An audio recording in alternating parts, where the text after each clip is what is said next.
శ్రీ సీతారామాభ్యాం నమః. శ్రీ గురుభ్యో నమః.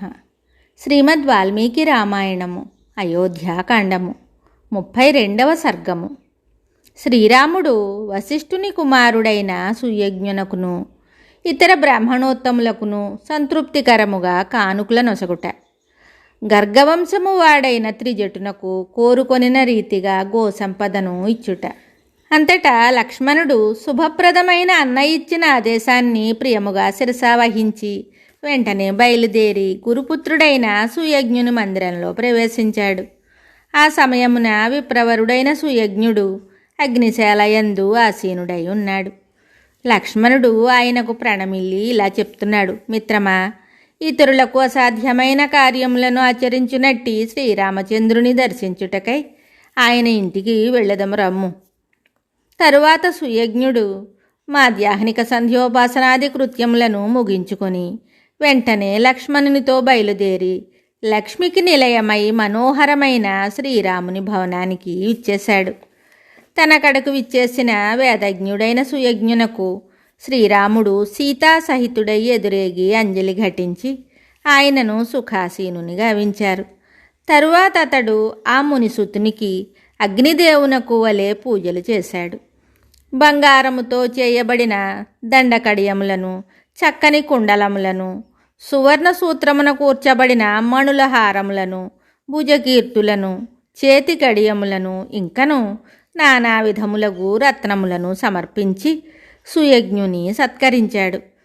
తరువాత సీతాదేవి ప్రోత్సాహముతో ఆ రామచంద్రుడు ఆయనతోటి ఇలా చెప్తున్నాడు: నిర్మల హృదయము గల ఓ మిత్రమా, సీతాదేవి నా వెంట వనములకు బయలుదేరుచున్నది.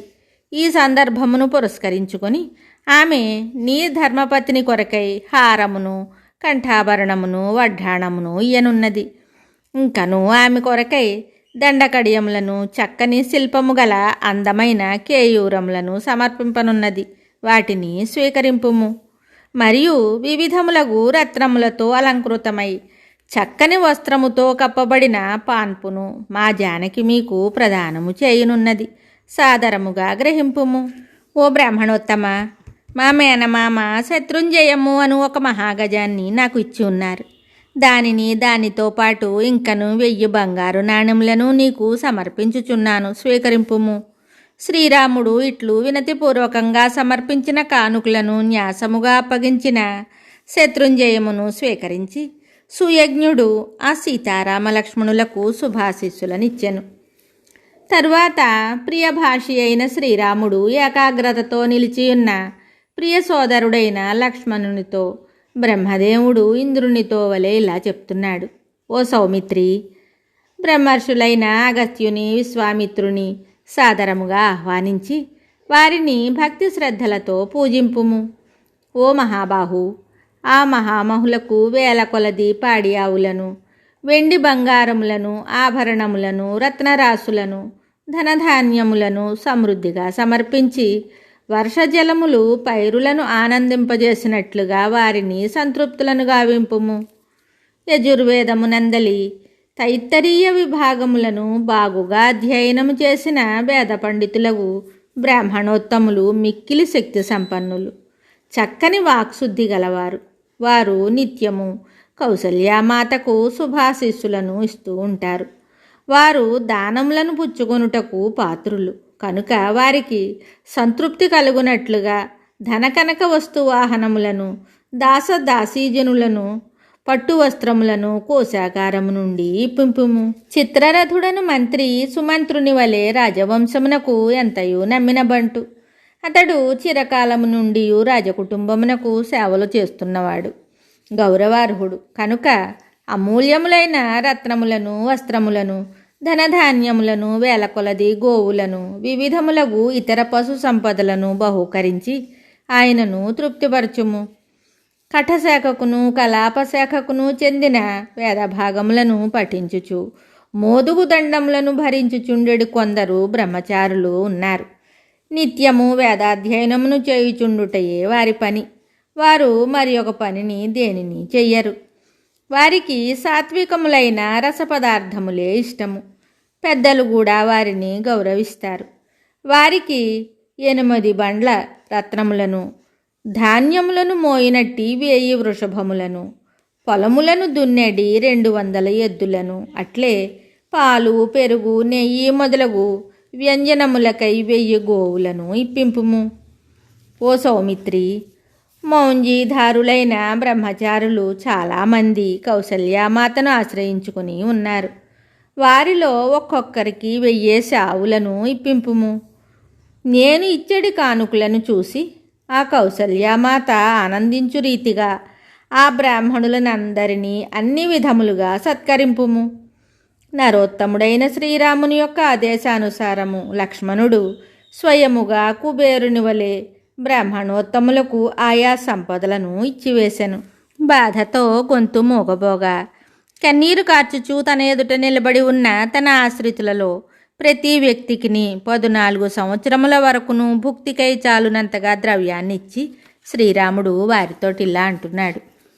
లక్ష్మణుని గృహమును, ఈ నా భవనమును విడిచిపెట్టి వెళ్లకుండా ఎప్పటి వలనే శుభ్రంగా ఉంచుతూ నేను వచ్చే వరకును వాటిని కాపాడుతూ ఉండండి. తన వనవాసగమన కారణంగా దుఃఖమున మునిగి ఉన్న ఆశ్రిత జనముతో ఇలా పలికిన తరువాత శ్రీరాముడు, కోశాగారమున గల నా ధనమునంతైను తెప్పింపుము అని కోశాధిపతిని ఆదేశించాడు. తరువాత సేవకులు శ్రీరాముని ధనమంతయును తీసుకుని వచ్చి అచ్చట కుప్పపోశారు. ఆ మహాధనరాశిని అక్కడి వారు వేడుకతో దర్శించారు. అంతటా శ్రీరాముడు లక్ష్మణునితో కూడి ఆ ధనమునంతయును బ్రాహ్మణులకును, బాలురకును, వృద్ధులకును, దీనులకును పంచి ఇచ్చాడు. ఆ అయోధ్య సమీపముననే పింగళవర్ణ కేశములు గల ఒకనొక బ్రాహ్మణుడు నివసిస్తూ ఉండేవాడు. ఆయన పేరు త్రిజటుడు.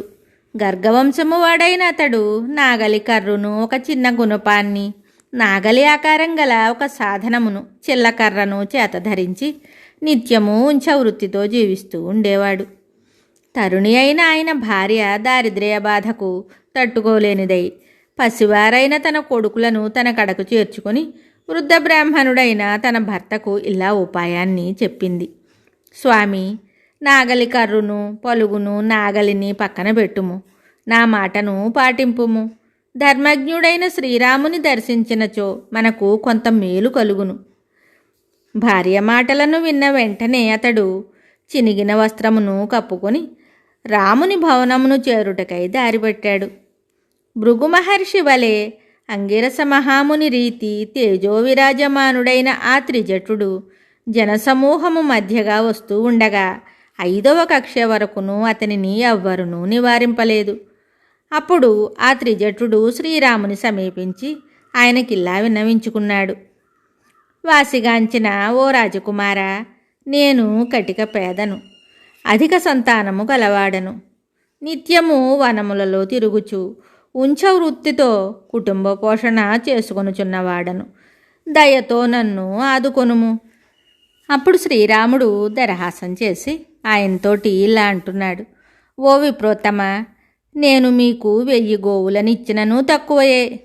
నీవు నీ చేతికర్రను ఎంతవరకు విసరగలవో అంతవరకును పట్టెడి గోవుల సమూహాన్ని నీకు సమర్పిస్తాను.